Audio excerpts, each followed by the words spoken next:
You're watching the free version of Silhouette Essentials. For projects and footage, head to borisfx.com for the premium download.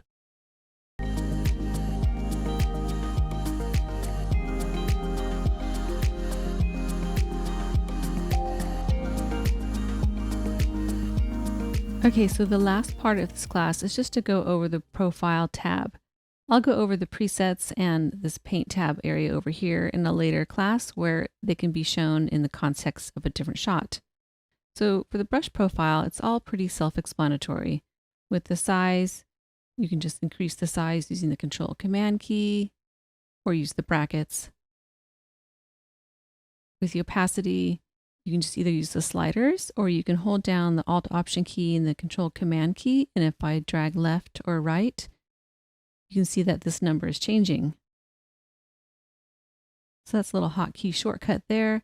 And then we have the softness, and I usually keep this at 100, but it's a personal preference. And then we have fall off and the flatness just makes a flat brush. You can see that in the display here, which has some useful applications here. That's pretty bright. We'll just bring down the opacity. Or if we want to just change the angle, make it 90. We have this kind of brush, or we can choose the square brush. So let's just change the opacity to 100, and maybe we'll change our softness down to a lower amount. And you can see we just have a square brush, and this is also good for making straight lines.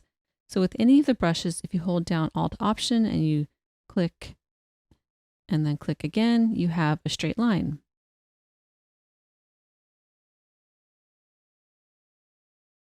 Okay, and so we'll just go back to the circle, and then we have airbrush, and we'll just actually reset all of these parameters here. Okay, so when the airbrush is selected, the brush samples are generated at 30 samples per second as long as the mouse button or the pen is held down. And then if we select build up, this allows the opacity to accumulate so it doesn't get clamped by the opacity settings.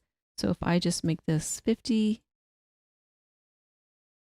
and I hold down here, I can still get over 50%. And let's just try this with the clone tool. Maybe easier to see. If I make an offset and I'm holding down, I can still get to 100%. This is the end of class 2, where we have covered a lot. We covered what paint tasks are, how to formulate a shot approach, how to denoise files and render them out from Silhouette, how the paint session workflow is set up, a brushes demo, and a quick look at the brush profile tab.